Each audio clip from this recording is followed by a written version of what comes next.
Hello there.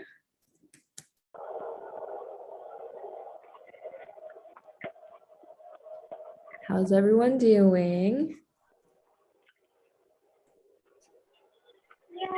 I'm going to give it a couple more minutes for everybody to join. In the meantime, if anybody wants to hop on the camera, say hello. I'm here to chat with you guys. We're going to keep it pretty informal as always. If you have been to any of my I'm sure you're familiar with how we run it. It's pretty relaxed. We'll go through the presentation that we have, answer any questions.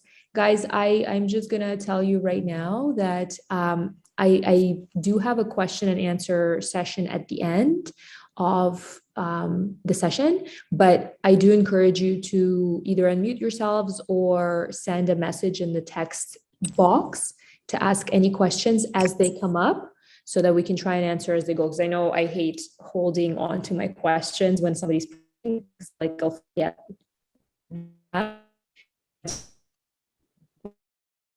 For me to ask that question, I forgot what it was. So, okay. So we've got a ton of registrations. I don't know if I should give them a few more moments to join us, or maybe we can just start getting right into it. I think we might want to do that. Let's see, I'm going to start sharing the screen and I'll accept people to come in as they come. Everybody can hear me though? You guys, if you can send a quick text, I can hear you, we're good, we're here, we're listening, that would be awesome. And I am going to, in the meantime, be sharing my screen. All right. Hold on a second.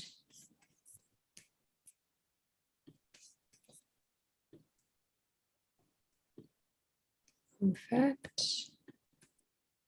Okay. All right. I guess let's get started. And as we go along, like I said, you guys, this is an investment basics webinar. So we're going to cover some high-level topics here about different strategies, different things that you can do as an aspiring investor, whether you've already invested in real estate in the past, or this is your first time and you're just kind of trying to see if it's a feasible option for you. We're going to cover several strategies. There's a lot of ways to invest into real estate. It really depends on how much effort, time, and money and ingenuity you're willing to put into it in order to make it happen. Got some more people joining us right now. Welcome, welcome. So we're just at the beginning. Let's get started. So what we're going to go over today is the following. This is our agenda. We're going to talk a little bit about investment terminology because it can be intimidating when people are talking about investing and starting to throw different terms and you don't know what they mean. So today is the day we're going to discover what these terms are. And we're going to go through the spring team worksheet. So my team, again, I don't know how much experience everyone has. And we have a worksheet for investors. I have a worksheet for upsizers. We have worksheets for all types of situations. It says that my connection is unstable. Is everybody hearing me okay? Yes. Perfect. Okay, awesome. So if at some point, guys, I just moved into a new place and I'm supposed to have really good internet here, but for whatever reason, it's not that great. So if at any point I'm breaking up, just send a text or unmute yourselves and tell me, okay? So the spring sheet team worksheet, I will show you what that looks like. What we do is we compare properties side by side, and we'll be using this terminology in there so you understand exactly what you're looking at. We're going to talk about options for pre-construction versus resale. That's a huge one I find people have questions about. We're going to talk about renovation, so like buying to renovate and then sell, or buying to renovate and rent out. We're going to talk about leveraging your existing property. Again, that's a topic that I find a lot of people don't know about, and is a way to, it's like a cash cow that keeps on giving. So that's a really, that's one that's close to home for me. House hacking, we'll know what that is. We're going to talk a little bit about what it feels like, or what it is about becoming a landlord, and what the intricacies are. And then, of course, how to spot opportunities. So let's dive right in, and we're going to start with the investment terminology, and we're going to start with the first two terms, flipping and buying and holding. They're pretty self-explanatory. They could be very similar in a way, but basically when you're buying a property to flip it, you're typically buying to hold it for a short period of time. In some instances, you will be renovating and selling. In other instances, the market has jumped so fast for us in the GTA, in the communities, that people didn't even have to do renos and made like 200 grand in a year of just holding on to the property. So that's your flipping side over here. And then there's the buy and hold. I'm a big proponent of buying and holding because you're saving on all the fees of disposing and acquiring new properties all the time. So this is a great option here. But I mean, anyway, to each their own. It really depends on what your strengths are as an investor. Buying and holding, obviously, you're buying a property. You may or may not renovate it, but you're holding it for a long period of time. Refinance every few years or so to pull out equity that they have in the property. So we'll talk a little bit more about that in the later slides. But this is a great option. I do love it. Next, BRRRR. This is a strategy that, I guess this term got coined probably in the last 2 years. We've been hearing more and more of it, but it's been around for a while. And what this acronym stands for is buy, rehab, rent, refinance, and repeat. Okay, so this is a really big investment strategy for a lot of real estate investors out there. It's become very popular in the suburban, like far away communities of Ontario. So like London, Ontario, Hamilton, those areas, even though at this point you have to go even further out to make good profits there.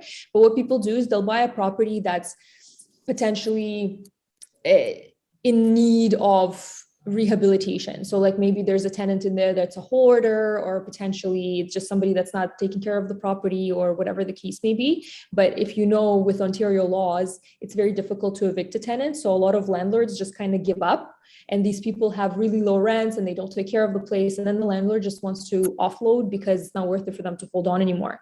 Those are real good opportunities for those people who are willing to invest the time and effort to buy and rehabilitate the space. So what people do is they'll pay the tenant to move out, and they'll do a big reno. Sometimes what they'll do is they'll split, let's say if it's a small bungalow house, they'll split it into 2 units to create more cash flow. They'll put new floors, whatever, and then rent it out.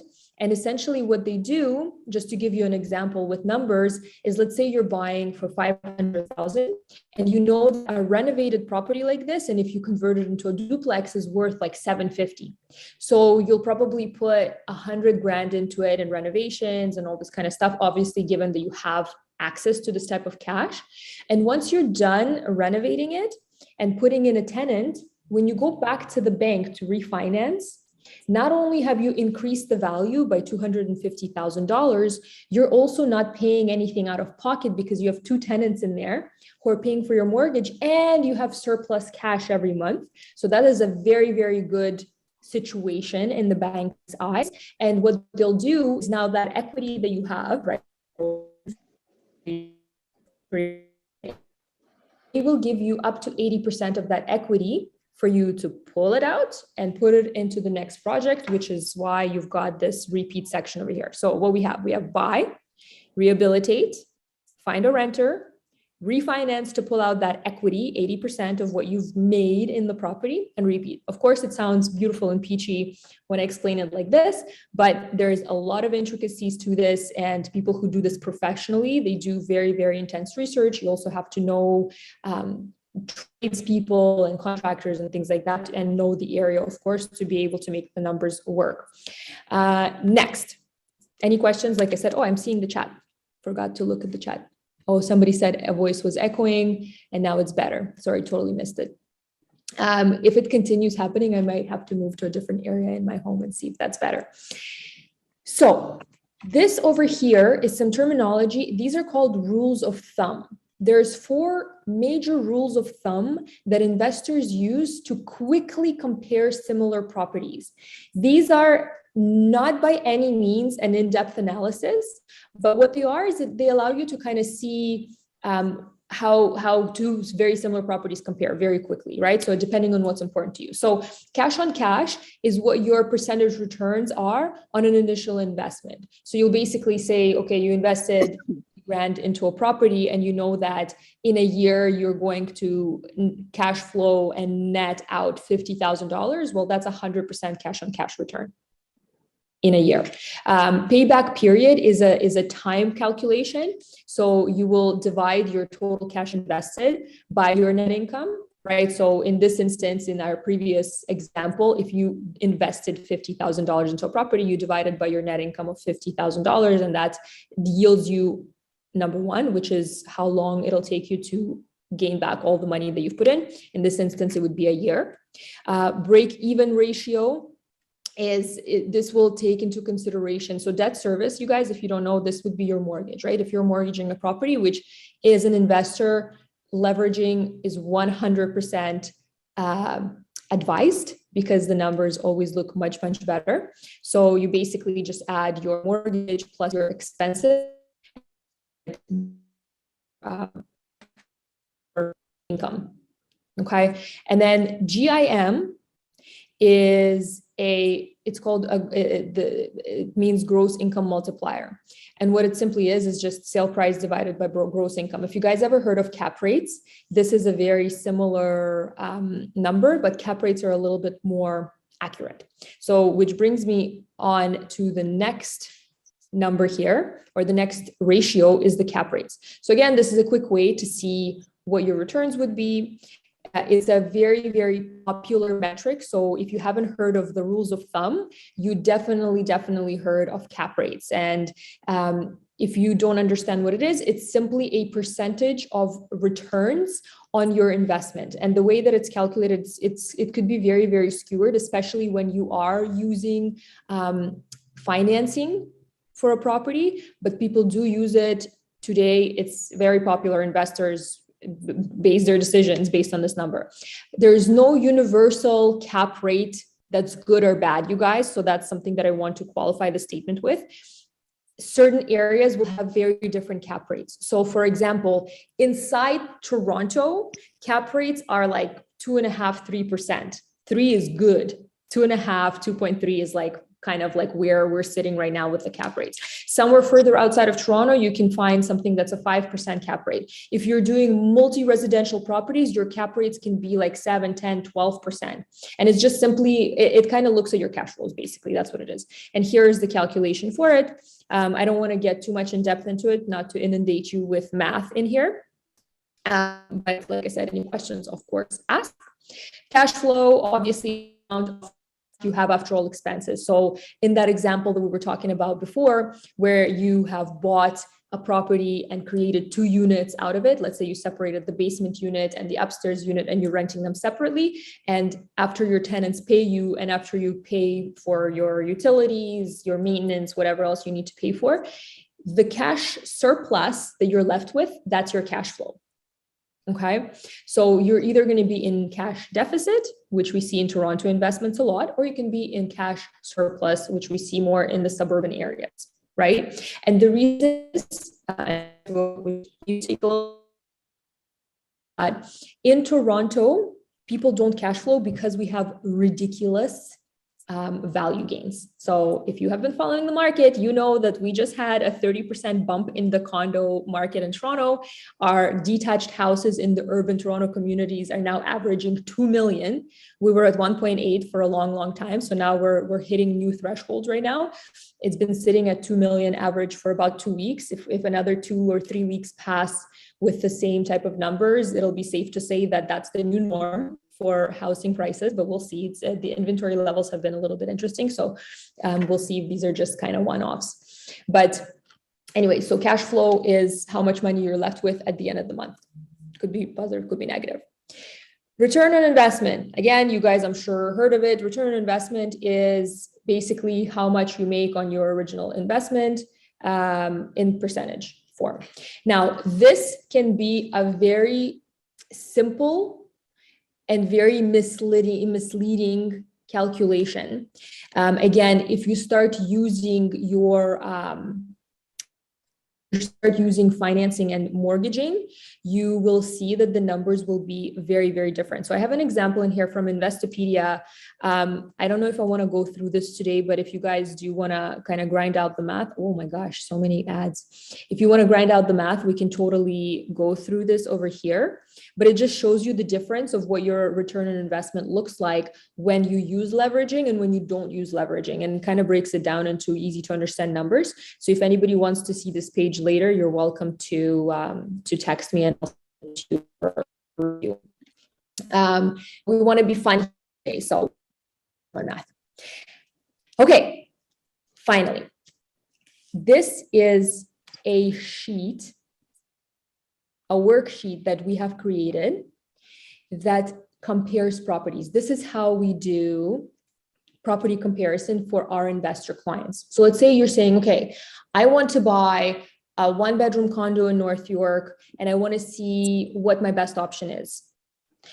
We will then go through the market at any given day and see what the best options are for you, and put the 5 top best options in the area as of today on see what you're looking at.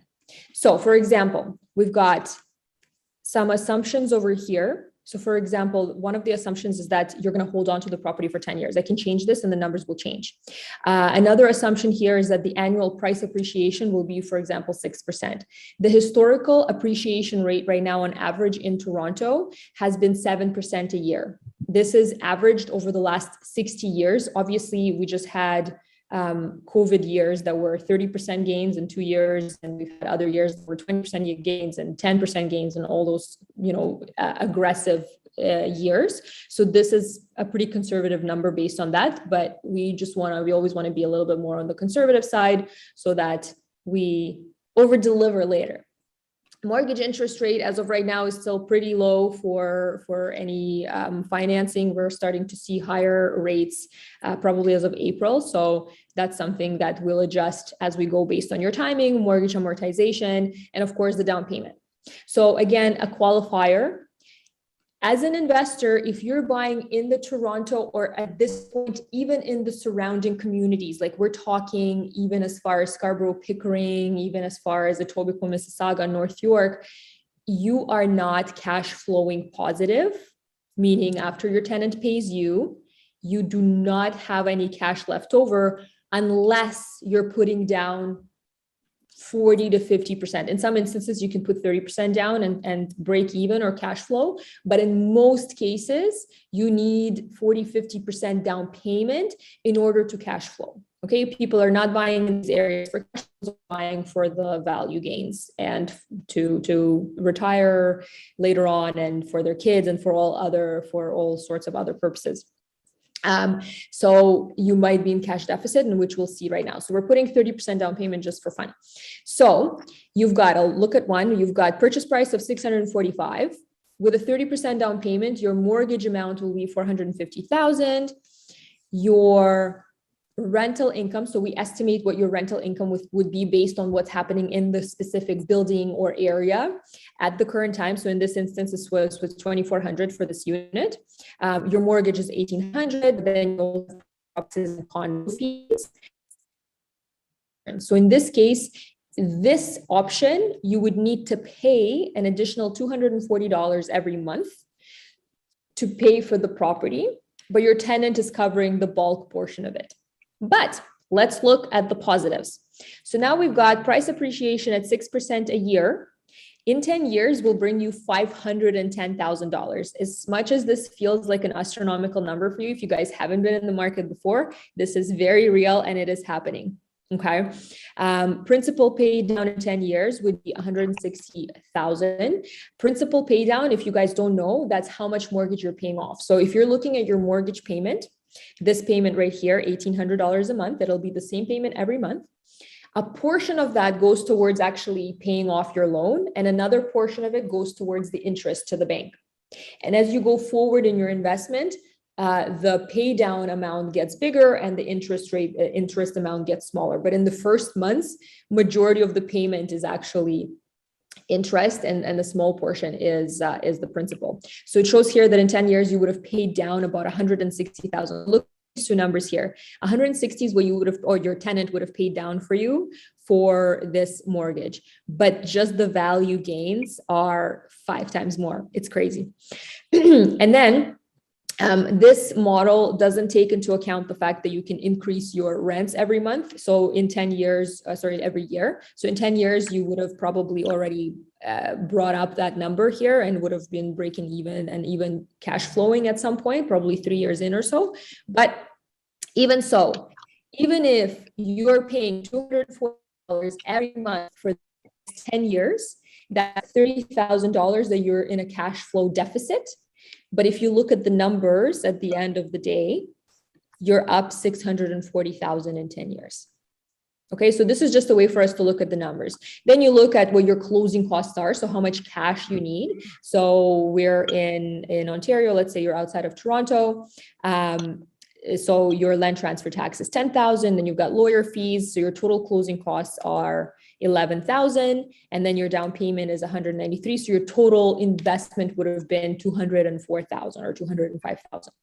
But then you just look at on different rates and prices, and you see which one makes more sense for you. And of course, we have the annual rate of return numbers here, and then we've got that cap rate that we were talking about before. So remember we were talking about 3%, 2.5%. That's kind of the rates in Toronto. All right, so I hope this makes sense. This is kind of the stuff that we do for our clients, which is huge because I see a lot of people don't present stuff like that to theirs. Next. Okay, one of my favorite subjects, pre-construction versus resale. If you're interested in pre-construction or you guys are kind of looking into pre-construction, you can send me a quick message in the chat. But pre-construction is a very interesting topic. I find a lot of people are very interested, and a lot of first-time investors really do lean a lot towards pre-construction. There are some pros and cons for both, but I'll tell you in again, high level. Pre-construction is amazing if you are a second-time purchaser, because if you have ever purchased a property before as a first-time buyer, the government helps you get into the market. So the government will give you certain incentives, and they'll say, as a first-time buyer, and if this is going to be your primary residence, you can do a minimum down payment of 5% and when you're getting your second property, you have to have 20% down. Okay. Now, as an investor, I think I need to mute somebody here. Mute. Perfect. Wow, people are joining a little bit late to the party, but we're okay. So it allows you to spread out that 20% down payment in smaller increments over a period of time. So it makes pre-construction a lot more accessible to a lot more people. Okay, it's not cheaper than existing. So resale means existing condos and houses. That's called resale, and pre-construction is anything that you're buying before it's built. Okay, so resale properties will be always cheaper than pre-construction on the day that you're buying. By the time your pre-construction is built, you would have paid significantly less than what that area or that specific type of a property is going for at that time. So when you're buying pre-construction today, you're paying a premium for it as the full purchase price, but you don't have to get a mortgage right away. If you don't want to deal with tenants, you don't have to deal with tenants for the next however many years, and you can spread out the down payment, like I said, which is why pre-construction is so popular in Toronto. We're doing a lot more pre-construction with my team this year, and we're launching buildings. And I have a pre-construction webinar. I know some of you who are in here have been to my pre-construction webinar. There is a very particular way to get into pre-construction. And I'll just tell you, like, they'll release 200 units, but then they'll have 3,000 applications for those units. So there is a massive also competition in that front as well. But that's not something that you have to deal with. It's something that your realtor has to deal with. So what did I miss here with pre-construction? You need less cash up front. Payments are spread out over a period of time, typically at 5 or 2.5% increments. There's no mortgage needed until it's built. So if you're somebody that can't qualify today, or if you're like self-employed and you've been expensing a lot of your stuff and you can't qualify today, but you need 2 years in order to be able to get a mortgage, and you have to show your taxes for 2 years, this is a great option for you as well. You're likely going to be, actually, this is another goodie for investors. You're likely going to cash flow with a tenant when it's built. So, because it's 4 years down the road, the market rents also go up. So whatever your mortgage is at the time, typically your tenant will cover that amount. There's warranty on appliances and the building itself. So it's kind of a safe investment in that sense as well. And of course, you don't have to deal with tenants. We talked about this. The minuses of pre-construction, like that, is buying at a premium. There is an uncertainty with timelines. There's always delays. How long, it will really depend on the developer and specific situations. Right now with COVID, we had a lot of delays, but that's obviously unforeseen because there were shortages in a lot of supplies. Timing of completion can be during a slow season or a down market. I never even included this before until COVID hit, because there were some buildings that finished during COVID. And because the market was down at the time, they weren't able to realize the gains that they were hoping for. So like, always having a plan B is essential. And statement, if you're somebody who's buying pre-construction and you want to sell it right before it's registered, right before you have to get a mortgage, that's called an assignment sale. You can, but you always want to have a plan B to close on it in case the market is down at the time, because it's very time oriented, right? Yeah, and if you are one of the people who wants to sell, you'll have to compete with other investors in the same building. Resale, existing condos and houses. You start building equity right away because you're paying for mortgage from day one. Okay, as a construction, you don't start your mortgage until 4 years down the road, let's say. Resale is cheaper than pre-construction. I don't know why I put need to get a mortgage in the pros. It should be in the cons. And then your overall ROI is typically better in resale. So you can realize more gains with an existing property. It's just a lot less headache in many ways with pre-construction. And then resale cons is you need all the down payment up front. There is already pre-existing wear and tear. You need to be able to get financing today, and your negative cash flow unless you have a very large down payment. Okay, so you need to be ready to be able to put money out of pocket every month. And also you have to be ready to say, okay, what if I don't have a renter for a month? How many months can I go without a renter in there? Can I handle those payments for the mortgage, right? Because that's a second mortgage for you. So having that reserve is very, very important.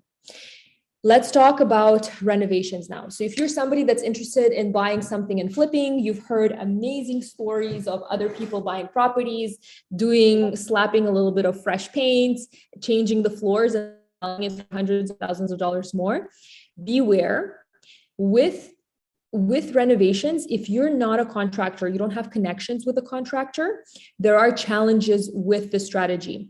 It's expensive, first of all, to pay for labor if you don't have the connections, and it's expensive to pay for materials. The materials have grown in value, and it also has become a very, very popular trade right now as well during COVID. A lot of people have been doing renovations. So a lot of the good contractors are booked up way, way, way, way in advance. So you're looking sometimes at like really, really long time frames to complete things. After all, while you're still paying monthly payments and mortgage, while you're waiting for the contractor to come back and finish the property for you, if you don't have the connections in that world, it's not the greatest strategy, but it does work for those people who can make arrangements there. This is a great point here. Flipping works really well in slow markets. Okay, because in slow markets where there is more supply than there is demand, people don't buy properties that are unrenovated, right? So as an end user, you have all these other options and the market is slow, so you can take your time, walk around and pick whatever you want. You're kind of in a position of power as a buyer there. So you just don't go for unrenovated properties. And in those instances, contractors can buy properties that are unrenovated for extra low prices, and then they can do their renos with their discounts that they have, and then they flip a property and make the money. In a Toronto market and the hot markets or all around the GTA right now, contracting and flipping is a very difficult strategy to accomplish. Yep. So in a strong market like Toronto, end users are buying unfinished homes. So yeah, this is true right now because of how the prices have been going. Buyers who are planning to live in homes, they can't afford renovated homes anymore. So they're buying unrenovated homes and they're willing to be in an unrenovated home so they can do their renos on their own and slowly build up like that because they're very interested in being in a specific area. Next. Leveraging your home. This, like I said, is a very, very interesting subject for me specifically. I think this is really, really cool. And I think a lot of people underestimate the power of leveraging your existing home. I'm a huge proponent, even if you, let's say you don't know any property right now and you're a first-time buyer and you're thinking, oh my God, I can't afford anything decent. I tell everybody, just buy something. You don't have to live in it. You can rent it out. You can rent a space that's bigger and comfortable for you until you're ready to buy something bigger. But what you're doing when you're buying a property, just any property in a, obviously within reason, that property is growing at the pace of the market. And we've all seen what the market in Toronto has been doing. You can never outsave the market. You've and at the end of 2 years, after all that struggle and saving, you can buy the exact same property you could 2 years ago, or even less than that, because the market has surpassed you by far. So wouldn't it be better to just get into something and allow the market to grow on your behalf, put a tenant in there, they're paying for majority of the mortgage, and you're just watching your money grow. Leveraging your home means every 3 to 5 years, you're able to go back, if of course, given that the market has been doing well, which it has been and will continue to do, and you pull out equity out of your home.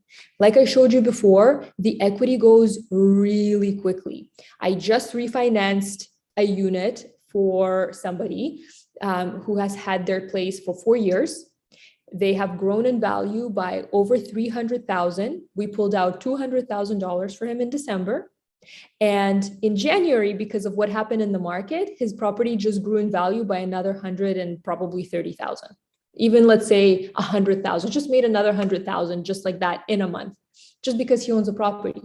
So you're always in a stronger position. It's much easier to retire like that. It's just allowing the market to do its thing. We're living in a time where it's you don't need to have any special knowledge to make insane amounts of money through real estate by just the fact that you're leveraging, right? Because you're not growing on your initial investment, you're growing on the entire purchase price. So like I said, you can pull out a line of credit from your home, up to 80% of your home, of the equity in your home. And right now, of course, the interest rates are at all-time lows. So this is a good time to be doing that before it starts to go up. House hacking is a strategy that a lot of people use. If you guys are familiar with Grant Cardone, he is one of the people who was doing a lot of house hacking. And what that is he would buy a house and he would live in the basement of that house and rent out the main floor and maybe the second floor and essentially pay nothing for the mortgage. So he would live for free. He would be gaining all of the market value gains and the equity in the home. Meanwhile, his renters who were living on higher floors were paying for all of that. So in the Toronto market, you probably still pay a little bit, but it would be a portion of what you would pay for rent. And that's a way to do it if you're willing to share the space with other people. It's a great strategy as well. So I'm just here to kind of make your gears move a little bit and see if any of this hits home. All right, becoming a landlord. Becoming a landlord in Ontario comes with some baggage, you guys. Okay, so it's not as easy as a lot of people think, but it can be very rewarding if you know what you're doing. So first of all, when you are getting your tenants in, you have to qualify them, or just work with the realtor who knows how to qualify tenants. Because I hear of landlords posting their properties on like Kijiji and then talking to a tenant on the phone and talking to them one time in person without knowing where they work or any of that stuff. Everything's verbal, and they let that person in, and little do they know, the laws in Ontario are heavily turned towards the favor of the tenants. It's very, very difficult to evict a tenant. It's very difficult to come after somebody if there's damages. It's very, like, even if they stop paying you, it can take a year or more for you to evict the person. Meanwhile, they're not paying, you still have to pay for your mortgage. So it's extremely important to qualify the tenants properly and do your due diligence. Okay, there are certain things that you can do with that.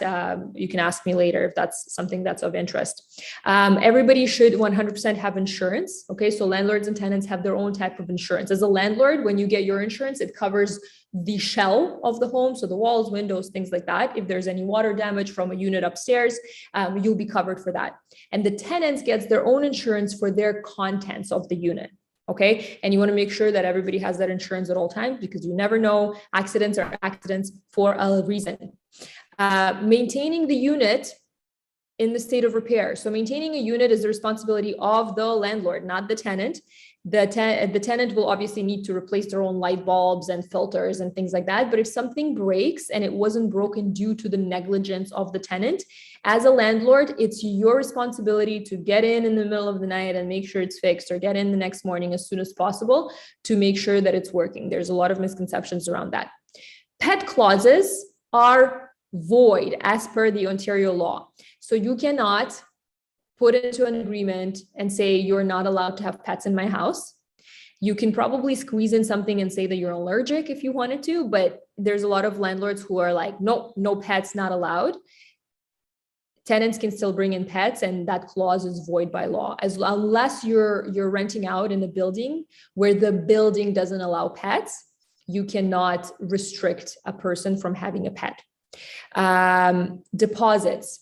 Another one that's interesting, as of right now in Ontario, the only two deposits that you can ask for from the tenant is a key deposit that has to be refundable at the end of their tenancy, provided that they return the keys, and that deposit cannot be $1. And the second deposit is the last month rent.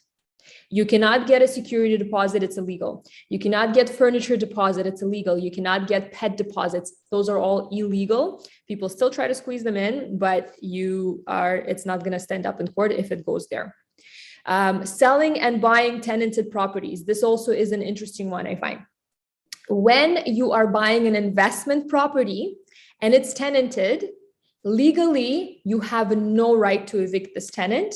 The only way that you can move the tenant out is if you can prove and say that I'm planning to move, myself or a family member is planning to move into this property.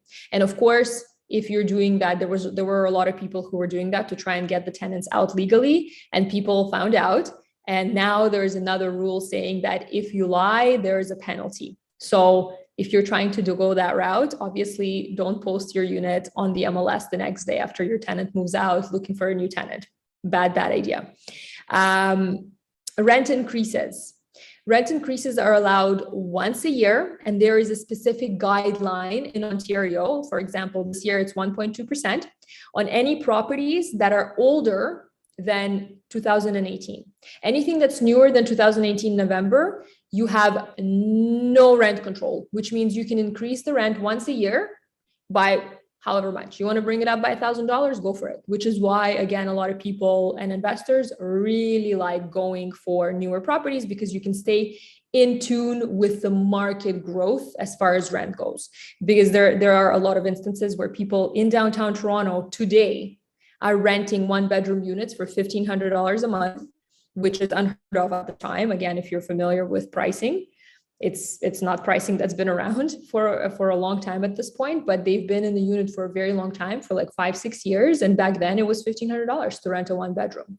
But now the same unit's probably going for like $2,000, $2,100, but the landlord can't do nothing about it. They can only increase by the $30 or $40 a year that the guideline allows them to. So this rent increase thing is very interesting as well.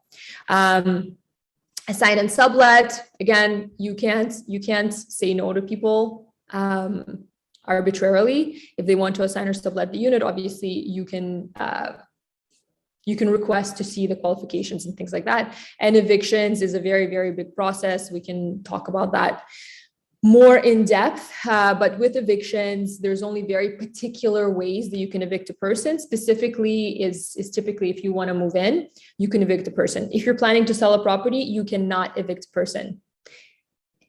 If you're evicting somebody also, by the way, and you're moving in or a family member is moving in, you have to pay the person who's moving out 1 month rent. So as you can see, very, very much the rules in Ontario are skewed towards the favor of the tenants. Very interesting. As you know, in Ontario, in Toronto specifically, we have a lot of homelessness. So the shelters, and not shelters, but the Toronto housing, the backlog is about 10 to 20 year wait to get housing from the government. Okay, so like that's an insane amount of people. Obviously, a lot of these people are just taking advantage of the system and the taxes, and they're just waiting in line to get this housing. And so the system obviously is overflowing. The government cannot physically keep up with how much homelessness we have, which is why they're putting in place all these mandates. They're trying to facilitate affordable housing and all these other things. And they're trying to make sure that the landlords are not evicting people, because people who are getting evicted typically are people who are in the lower budget frames or price ranges. And those are the people that just can't find anything else. And I talk to people all the time like this, who are like, I've rented in this place for the last 12 years and I have a 2-bedroom here and I'm paying $1,200 a month for it. And there is absolutely nothing that I can get for that price, let alone a 2-bedroom at this time. So they're shocked to see what's happened to the market, but it's the reality of Toronto and of people who've been living in there for a long, long time. So very, very interesting things. All right, we're almost at the end of our presentation. I hope you guys are enjoying it. I haven't seen any questions pop up, so I hope this is actually interesting and you guys are listening. So here we go. How to spot opportunities. Opportunities are honestly everywhere if you know where to look. So a couple of things. You're going to want to look back in time. So past appreciation in the area, what's been happening in the area in the last little while. Of course, looking forward is a huge one. So looking forward, seeing like what developments are proposed in an area. There's a website on the City of Toronto that shows proposals for development.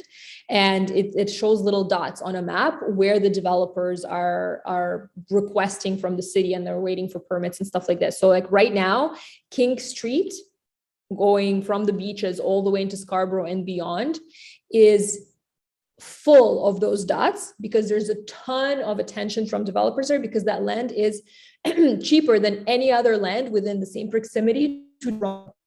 So literally land that has the prices that it has right now, that's within this proximity to Toronto. So developers obviously are buying that up like crazy, and they're building properties on it and projects on it. And those projects are also priced a lot better than a lot of other projects in the area. So like if I look to Kingston Road going into Scarborough, and then look at the same amount of time travel distance going into Mississauga, the prices for pre-construction, projects, the prices for those pre-construction projects are going to be significantly different, okay? So East End is the place to be right now in that sense. Property specs, age, layout, maintenance fees, views, demographic, TTC, social amenities, like all of the things are going to make a difference of who you're going to rent to, right? If you want somebody to take care of your space, you might not want to buy in an area where there's a lot of students, because students typically don't take as good of a care of a unit as like somebody that's a working professional would, you know? So things like that will definitely help. being close to TTC or any sort of transit, and being close to like groceries and having good walkability is huge. Being a good school zone is huge, but those areas will always have a built-in premium into that, just because of obviously those things. Noteworthy is that you want to get units that are well laid out. So if you have something with a diagonal wall, it's harder to resell and to rent it out later. If you have something that's like falling apart, obviously that's hard to rent out. If you have something that doesn't have a balcony, it's typically a little bit harder to rent out. Things like that will help you also make straight decisions. And then of course, snapshot comparison with formulas on the worksheet that I showed you earlier will also help you really dive into the numbers and keep your head kind of cool and collected. So we are now at the end of my TED Talk. We kind of quickly blazed through all of it. And now I will set the stage for any questions. If anybody has any, we'll keep it open for a bit. I don't know if you guys want to hear any more stories, or if you have anything to ask specifically. Maybe you can share with me what brought you to the webinar. Where are you guys in your journey as investors? I'm here to listen. And while I'm waiting for any questions, I can, who do I have in here? Do I have anywhere in here that I know in the meeting? I don't know. I'll wait a couple more seconds or minutes. Do you think it's a good time to go in? Considering the market is this hot, will it cool down? That's an amazing question, Angie. And I think that's a very, very relevant question. And obviously a question that I get a lot. So here's the thing about the market. What does it mean when we say the market will cool down? When we say the market will cool down, it will cool down. So like, this is what the expectations, this is my prediction, official prediction for the next few months. We can't see too far out, obviously, but we can see more immediate timelines. So we're going to continue to have a run in condos until probably into April. In April, we're likely going to have government intervention yet again, because the government intervenes all the time, but they intervene to dampen the demand. So they will increase the interest rates, which will make buyers not be able to afford stuff again. But they're not doing anything to increase supply, and create more housing, which is what the fundamental issue is. So anyway, that's my rant over there. So what will happen when they increase the rates? There will be some people who will fall out of the market. So typically when this happens, the competitions become less fierce. So like right now, you'll see places with 30 offers on them. Okay. And with 30 offers on them, you end up having very unpredictable numbers that the property ends up selling for. So like, just to give you an example, in December, I was looking with a client for a property. Her budget was 500,000. And we were looking at old condos in like Toronto and Scarborough and those areas that were 2 bedrooms, because she really wanted a bigger space. We found a place in Flemington Park that was an older building. It didn't really have AC. So she was kind of like iffy about it. And it was selling for 470. Well, within her budget, we were kind of like, but we were still iffy because it was unrenovated. We were just like, nah. Then she went away. She's like, I'll come back from vacation and we'll come back and we'll resume. At the end of January, the exact same unit in the exact same building sold for 601,000.